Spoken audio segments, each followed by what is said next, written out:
So then we started having blood clots in the legs. But I never forget this long as I live. We went to chemo for the first time, where it goes in the vein.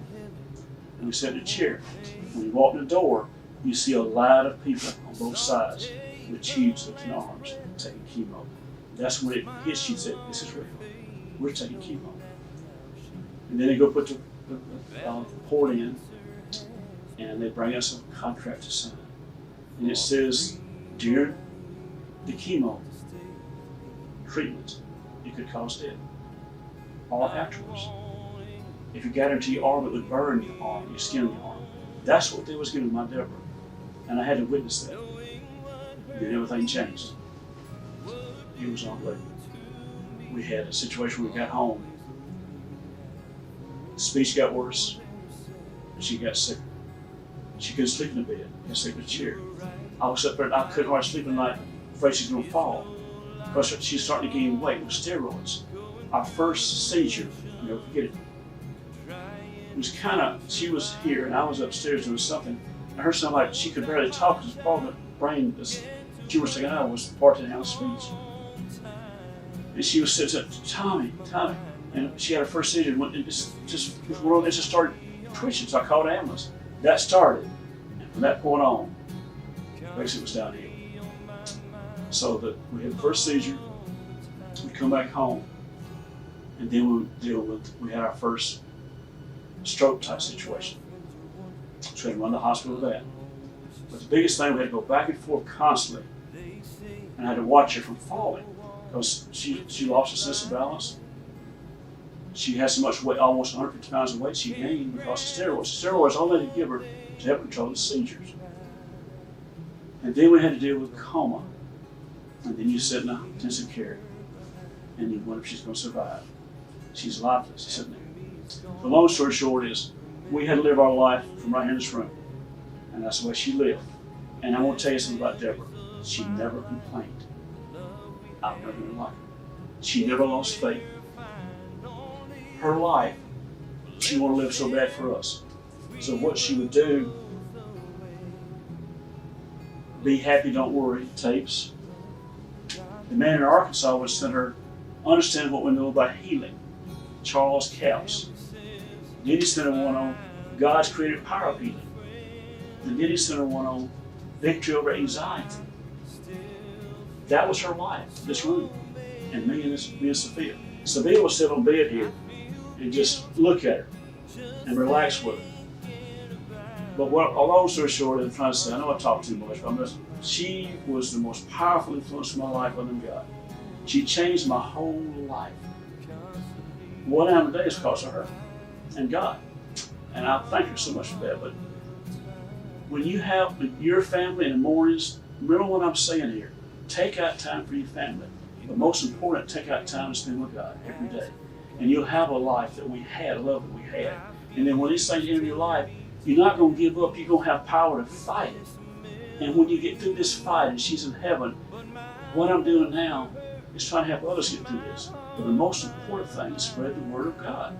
That's what we're trying to accomplish. And penetrated my very soul. Well, fortunately, we had one of our girlfriends. Her name was Debbie Shaw at the time. She took that time out of her life. Is what many weekends she wasn't here. And we was in the hospital all the time. When you have these seizures and comas, you're not here doing that. You're in the hospital. And Debbie would come in and she would let me be relieved from all. They sit there and laugh and cut up my things. That's what she was. She was laughing, sticking in the bathroom. I never seen anything like it. She would laugh in the bathroom. She was turning, and her doctor was so much like her. Dr. Federer was so positive. One doctor comes in the room and says, "You got 90 days to live." She walks in the room and Dr. Federer says, "I'm not God. I can't tell you when you'll die, but I can tell you this. We're going to fight this. And you've got the husband right beside you. I can tell now that he's going to be with you." So we did. We put full blast on it. That's what kept us going. We had her here. Her family would call her sometimes they'd visit. And my family would also. But Debbie was the one that was there about every weekend for the entire time almost, And that made all the difference in the world right there. And plus we had a doctor that was a doctor of faith that would not give up. relentlessly said, if it's out there, we're going to get it. I said, whatever it takes, let her have it. You don't have to. Yesterday, since you went away to home in heaven, now no more pain. When she was laid in bed, and I got back from the chapel, she started turning white, as white as a sheet.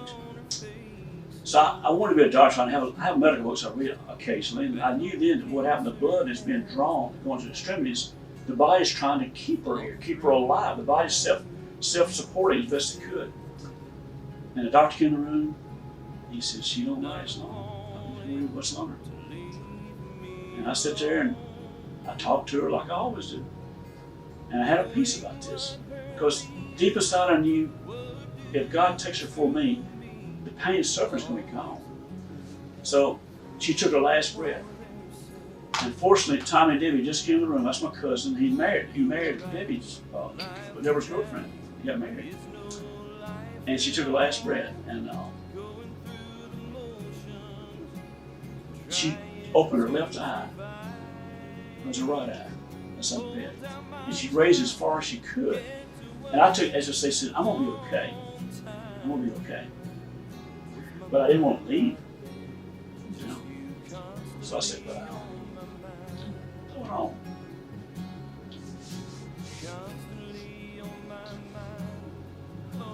All the time.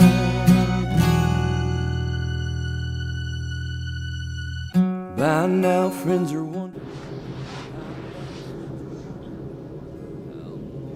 So I went and got her though before she died because I wanted her with me. And she was there too.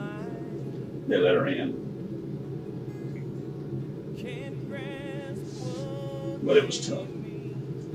No matter how much you love Jesus, He taught us His love. And when He teaches that kind of love, because real love is hard to ever separate. And even though she's dead, we're not separated. We're still together. And we always will be. And one day, I will see her again. Well, but it was tough. I got home and opened the door, and fortunately, Tommy Morgan was down, like one of the best buddies in the world, and he was with me. And I come sit in this chair, and I prayed for strength. I felt a little better. And Toby came in and stayed for 2 weeks. And we had to do the big thing, that's prayer for the funeral. So I wanted her to have a funeral like she had a party. I wanted it to be a happy time as much as good. That's what she would want. So we had music, we had food, we had people, there was speakers. It probably lasted 2 hours. I was probably worn out. We got through, but I just wanted it to be a special occasion. And then we took this gravesite there and I buried her. And I came back home and I said, I want a special stone for her to have. So I kept looking. And all of a sudden on the computer it popped up this big stone. And it's exactly what I wanted. It's oval shaped, Italian made. I'm not interested in being the biggest stone. I was interested in 2 things. I'd let her have something I wanted her to have, but most important, on that stone is back of our stone is words of wisdom. Most people don't do that. 2 things get right in life is right with God and right mate. What you around is what you be. It was the back of that stone, so we can still show our life once we're gone with our stone. And the stone is huge. I want to know that fact. It took a crane to get it off. It took 9 months to make it. But it's done intentionally for that reason. The scriptures are carefully chosen out on the front there. And it's in the book. And I finally got it in. I went over there and we put it down.